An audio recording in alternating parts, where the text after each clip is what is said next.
नमस्कार, मैं हूँ रेखा पालीवाल और आप देख रहे हैं जीवन रेखा चैनल।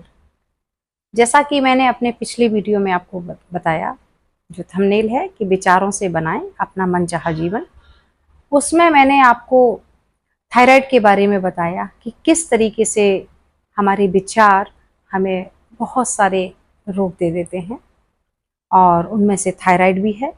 वो कौन से विचार हैं जो आपको थायराइड देते हैं, आर्थराइटिस देते हैं, बीपी देते हैं, कैंसर देते हैं, एड्स देते हैं, कमर दर्द, पीठ दर्द, यानी कि जितने भी रोग हैं उन सबको उत्पन्न करने वाला हमारा जीवन शैली के साथ साथ, हमारे खान पान के साथ साथ हमारे विचार भी उतने ही महत्वपूर्ण हैं, उतना ही योगदान देते हैं रोग को उत्पन्न करने के लिए जैसे और सब बाहरी कारण।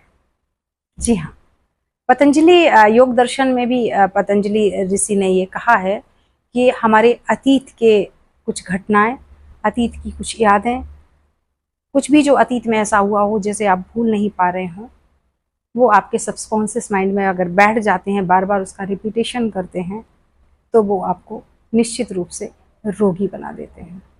ठीक इसी तरीके से मॉडर्न साइंस ने भी ये मान लिया है कि हमारे विचार 90%, देखिए वो 50-60% नहीं कह रहे हैं, वो 90% तक कहते हैं कि हमारे विचार हमको बीमार ज़्यादा करते हैं, ना कि बाहरी कारण। और हम गीता में भी कहा गया है और हील योर लाइफ की लेखक लुइस एल हे ने भी यही बताया है कि किस तरीके से और कौन कौन विचार हमको क्या क्या रोग दे सकते हैं। तो उसी कड़ी में मैंने एक वीडियो आपके लिए अपलोड कर दिया है जिसमें आप देखें कि वो कौन से विचार हैं जो आपको थायराइड रोगी बनाते हैं। और आज इस वीडियो में मैं आपको बताऊंगी कि उन विचारों से हम अपने आप को दूर कैसे करें। तो कुछ विचार मैं एक दो बता देती हूँ। जैसे पहला विचार, आपकी कोई डिज़ायर पूरी ना हुई हो किसी भी कारण से, तो आप खुद को निराशा के घेरे में पाते हो, या फिर आपके साथ कुछ ऐसा हुआ हो जिसे आप किसी को माफ़ नहीं कर पा रहे हो, घृणा अंदर बैठी हुई हो, या फिर आप अपने आप को दबा हुआ महसूस करते हो, अकेला महसूस करते हो, छोड़ा हुआ, अवहेलना जिसको कहते हैं, ऐसा अगर महसूस करते हैं तो फिर आपको थायराइड घेर सकता है। और बहुत सारी जानकारी पाने के लिए आप मेरा पहला वीडियो देख सकते हैं और इसमें मैं सिर्फ बात करूंगी कि उन विचारों से कैसे मुक्ति पाएं। तो सबसे पहली बात ये आती है कि अगर आपकी डिज़ायर पूरी नहीं हुई है तो आप बैठें, पहले पूरा वीडियो सुन लीजिए, उसके बाद कागज़ और पेन लेके बैठिए और फिर से लिखिए उन विचारों को जो मैं बोल रही हूँ, उन्हें फिर से लिखिए कि वो कौन से कारण थे जो आपकी डिज़ायर को पूरा नहीं करने दिया। जिन कारणों ने, क्या माता पिता ने नहीं करने दिया, वातावरण ने नहीं करने दिया, पैसे के अभाव ने नहीं करने दिया, या फिर कहीं ऐसा तो नहीं था कि आपने उसके लिए पूरा पूरा अपना एफर्ट नहीं डाला। आपका आलस, आपका मेहनत ना करने का जो आपका जज्बा था, जो आप मेहनत नहीं कर पाए, जो आपने अपना समय बर्बाद किया, कहाँ कहाँ बर्बाद किया, कैसे कैसे बर्बाद किया, वो सब लिखते जाइए कि वो कौन कौन से कारण थे जिनसे आप अपनी डिज़ायर पूरी नहीं कर पाए। कई कारण हो सकते हैं। अब आ जाते हैं कि इन कारणों को हटाएं कैसे। तो सबसे पहली बात, अगर आप अपने माँ बाप को दोषी मानते हैं तो प्लीज़ उन्हें माफ़ कर दीजिए। आँख बंद करके बैठें और ये सोचें कि जितना वो जानते थे, जितना वो हमारे लिए कर सकते थे, उन्होंने किया। जो उन्हें उस समय अपनी परवरिश के अनुसार उचित लगा, अपने वातावरण की, अपनी सोच के अनुसार उचित लगा, वो उन्होंने आपको करने दिया। आज के माता पिता भी तो ऐसा ही करते हैं, बच्चों से कहते हैं तुम साइंस नहीं, डॉक्टरी में जाओ, डॉक्टरी में नहीं, पीसीएस बनो, आईएएस बनो, ये बनो, वो बनो, अपनी मर्जी थोपते हैं और उनको मनचाहा जीवन नहीं जीने देते हैं। अगर आप भी ऐसा कर रहे हैं तो रुक जाइए। जो वो करना चाहते हैं उसमें आप सहयोग करें, वो सफल हो या असफल। सफल होते हैं तो बहुत अच्छी बात है, असफल होते हैं तो भी आपका दायित्व है कि उन्हें आगे बढ़ाएं, प्रोत्साहित करें, न कि निरुत्साहित। नहीं तो भविष्य में उन्हें थायराइड होने के चांसेस हैं। तो बात करते हैं हम अपनी, जिनको थायराइड है उनकी। तो फिर दूसरा आप सोचिए, उनको आप माफ़ कर दीजिए। अगर पैसा नहीं था उनके पास तो गलती नहीं थी, वातावरण नहीं था तो उनकी गलती नहीं थी। अब बात आती है आपकी। यदि आपने अपने आलस्य की वजह से आप अपनी डिज़ायर को पूरा नहीं कर पाई, आपने वक्त बर्बाद किया इसलिए नहीं कर पाई, या फिर डिज़ायर चाहती तो आप थी और सच में सही दिशा में आपने कार्य नहीं किया, इसलिए नहीं कर पाई, कारण चाहे जो भी हो उसको वहीं पे छोड़ दीजिए और अब इस समय से अपना जीवन बनाइए। आप आंख बंद करके बराबर निरंतर सोचती रहिए, सबको माफ कर दीजिए, खुद को भी माफ कर दीजिए और चीजों को जाने दीजिए और सोचिए, मैं अब इस समय में मुक्त हूं, स्वतंत्र हूं, जैसा मैं चाहता हूं या चाहती हूं मैं वैसा जीवन बनाती हूं, मैं खुद को प्यार करती हूं, मैं स्वतंत्र हूं, मैं अपनी हर इच्छा पूरी करने के लिए स्वतंत्र हूं और जितना मैं कर सकती हूँ अपने लिए करूँगी। तो सबसे पहले आप अपनी डिज़ायर्स को लिख लीजिए कि वो कौन कौन सी डिज़ायर हैं जो आज और अभी आप उन्हें पूरा कर सकती हैं और उसके साथ साथ आपका वातावरण, आपका जो है समय और आपका परिवार, आपका परिवेश उसकी इजाज़त देता है। बैठिए, ठहरिए और सोचिए कि आप उसके लिए क्या कर सकती हैं और कितना, किस हद तक उस डिज़ायर को पूरा करना चाहती हैं। तो परिवार की मदद लीजिए और ऐसा नहीं है, आज के समय में सोशल मीडिया यानी कि आपके पास जो मोबाइल है वो आपके बहुत काम का है। आप अपनी हर डिज़ायर को घर बैठे पूरा कर सकती हैं, आपको कहीं जाने की ज़रूरत नहीं है। ज़रूरत है तो समय को मैनेज करने की, धैर्य रखने की और कंटिन्यूसली उस काम को करने की, लगातार उस पर लगे रहने की। अगर लगातार 24 घंटे में यदि आप 1 घंटा भी खुद को देती हैं, 1 घंटे भी खुद को देते हैं तो निश्चित रूप से आप उसमें निरंतर आगे बढ़ते चले जाएंगे। दूसरी चीज, बहुत सारे ऐसे लोग हैं जो बहुत गुणी हैं, बहुत अच्छा जानते हैं पर सफल नहीं अपने जीवन में।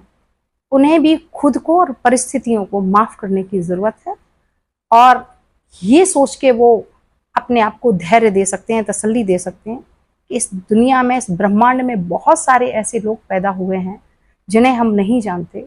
वो बहुत कुछ हमको देके गए हैं, आज उन्हें कोई नहीं जानता है।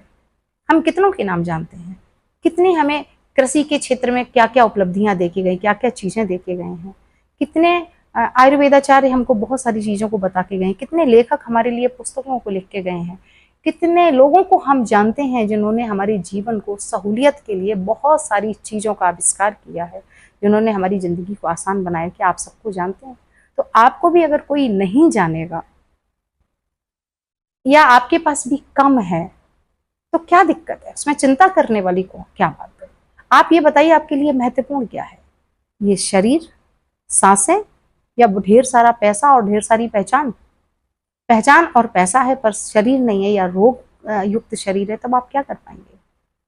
तो फिर सबसे पहले तो ये सोचिए कि मैं स्वस्थ रहूं और मेरी सांसें जितनी हैं उतने में मैं प्रभु का सिमरन करता रहूं या करती रहूं। और इस ब्रह्मांड ने हर एक के लिए कुछ ना कुछ चुन रखा है, तो ढूंढिए आपके अंदर क्या है।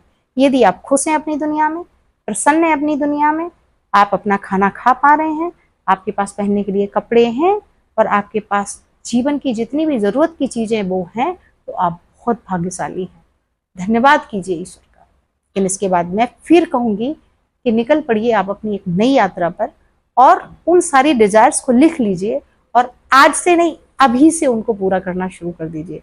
सबसे पहली डिजायर वो पूरी करिए जो कम समय में पूरी हो सकती हो, फिर उससे ज्यादा समय जो लेने वाली, फिर उससे एक एक करके डिजायर पर काम करिए। एक साथ सभी डिजायर्स पर काम मत करिए, नहीं तो आप फ्रस्ट्रेशन के शिकार हो जाएंगी और कोई भी डिजायर आप पूरी नहीं कर पाएंगी। इसी के साथ साथ आप अपने परिवार के पूरे दायित्वों को समय पर पूरा करें, नहीं तो आप गिल्ट फील करेंगी और उससे नई बीमारियों का पैदा हो जाने का डर है।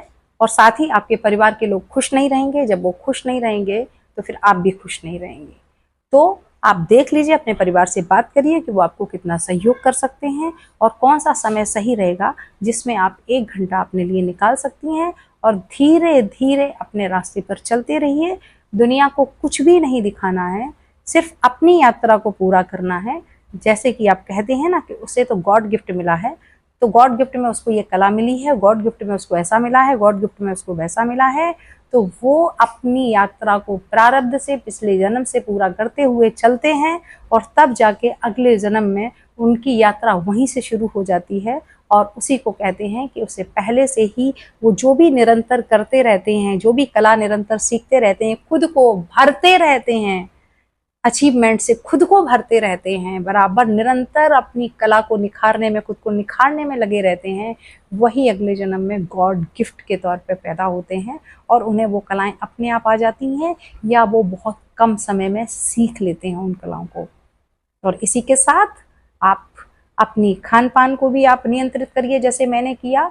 आप को जैसे सबसे पहले पानी पीजिए, सुबह मॉर्निंग में उठ के आप 2 ग्लास 3 ग्लास 4 ग्लास गुनगुना या सादा जैसा आप पी सकती हैं। उसके बाद ब्रश करके फ्रेश हो जाइए।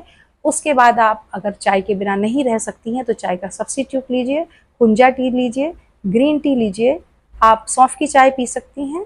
अभी गर्मियां हैं तो सिर्फ आप एक हरी इलायची और पुदीना की 5-6 पत्ती डाल के आप पानी को उबाल लें, उसको उसमें थोड़ा सा गुड़ ऐड कर दें और उसे छानें और उसमें नींबू का रस मिला के आप उसका मज़ा ले सकती हैं। सौंफ की चाय का मज़ा ले सकती हैं आप। और इसी के साथ साथ आप अगर आपको इन सब चीज़ों से अगर काम नहीं चलता है तो आप नींबू की सिंपल शिकंजी शहद डाल के भी पी सकती हैं, पर चाय आपको नहीं लेनी है। दूध से बनी सारी चीज़ें आपको छोड़नी ही पड़ेंगी हर हाल में, क्योंकि दूध की चाय, पनीर और दूध से बनी जितनी भी चीज़ें, डब्बाबंद खाद्य पदार्थ सब आप छोड़ दीजिए। जो मेरी दिनचर्या थी वो मैं आपको शॉर्ट में बता देती हूँ कि सुबह मैं 3 ग्लास या 4 ग्लास पानी पीती थी। उसके 20 से 25 मिनट के बाद मैं हुंजा टी लेती थी, क्योंकि तब मैंने विंटर में ये काम किया था। और उसके बाद मैं वॉक पे चली जाती थी, कुछ एक्सरसाइज करती थी। वापस आने के बाद मैं ब्रेकफास्ट में सिर्फ और सिर्फ मैं फ्रूट्स लेती थी 12 बजे तक, और उसके बाद मैं लेती थी सैलेड 1 प्लेट। ध्यान रहिए, आपको अगर ब्लॉटिंग की समस्या है, पेट फूलने की समस्या, गैस की समस्या है, तो फिर आप इन सारी सब्जियों को जो सलाद के रूप में आते हैं, वो खीरा छोड़ के आप सभी सब्जियों को बारीक काट के कढ़ाई में थोड़ा सा उनको बॉईल कर सकती हैं और उसके बाद मतलब छोंक के थोड़ा सब्जी टाइप की बना सकती हैं, हल्की सी सॉटो कर सकती हैं उसको, फिर आप खाइए 1 प्लेट। उसके बाद जब प्लेट खत्म कर लें तो 2 बजे के लगभग फिर आप रखिए 1 रोटी, उस पर कीजिए 16 टुकड़े, जी हाँ 16 टुकड़े कीजिए और उस 16 टुकड़ों को आप 32 बार चबा के खाइए। और सलाद भी जो आप खाएंगी 32 बार चबा के खाएंगी। फ्रूट्स में कुछ फ्रूट्स आप 32 बार चबा सकती हैं, कुछ फ्रूट्स को आप 16 बार चबाइए जो सॉफ्ट होते हैं, नॉर्मल होते हैं। और उसके बाद शाम को भी मैंने दोपहर के खाने में मैंने रोटी नहीं खाई, मैंने मिलेट्स खाए। आप चाहे तो रोटी खा सकती हैं। अगर चावल खा रही हैं तो रोटी छोड़ दीजिए, रोटी खा रही हैं तो आप चावल छोड़ दीजिए। और मिलेट्स की रेसिपी आपको मिल जाएंगी, खूब सारी पड़ी हुई हैं यूट्यूब पे। अगर आप मुझसे कहेंगी तो मैं बना के आपको एक बार बता सकती हूँ कि कैसे इसको लिया जा सकता है, लेकिन मिलेट्स रेसिपी पड़ी हुई है, आप देख लीजिए। मैंने 2 महीने लगातार मिलेट्स लिए, चावल और रोटी को हाथ नहीं लगाया, चाय को हाथ नहीं लगाया। कभी कभार शाम को ले लेती थी, अगर नहीं लेती तो और जल्दी ठीक हो जाती। 9.5 से मैंने अपना थायराइड 4.5 पे आ गया है मेरा। लेकिन सबसे पहले मैंने अपने विचारों को बदला, अपने परिवार का सहयोग लिया, अपने खाने पीने को नियंत्रित किया, पानी पिया, और आज की तारीख में मैं चाय तो पीती हूँ। मुझे बहुत सारी चीज़ें, कॉन्स्टिपेशन ठीक हो गया मेरा, बहुत सारी चीज़ें मेरी ठीक हो गई हैं। बस रूमेटॉइड आर्थराइटिस बचा है जो कि मुझे थायराइड की वजह से हुआ था। अब मैं निरंतर उस पर काम कर रही हूँ और मेरा काफ़ी क्योर है। और इसी के साथ मैं इस वीडियो को बंद करती हूँ। आपको जो और जानकारी चाहिए और डिटेल चाहिए तो आप मुझे लिखती रहें कमेंट्स में, और मैं लिखते रहें, और मैं आपको नेक्स्ट वीडियो में और कुछ बता सकती हूँ जो आप जानना चाहेंगे। इसी के साथ आसन कैसे करें, प्राणायाम कैसे करें, इसके लिए मैंने एक वीडियो बना रखा है, और एक थायराइड पे प्राणायाम कैसे करें, उज्जाई, जो सबको नहीं आता है, मैं आगे आपको वो भी बताने वाली हूँ नेक्स्ट वीडियो में। तो सब्सक्राइब करना ना भूलें, बेल आइकन दबाना ना भूलें, लाइक करना ना भूलें, और कमेंट्स करके मुझे बताइए कि आगे आप और किस बीमारी पर सुनना चाहते हैं, जानना चाहते हैं। धन्यवाद।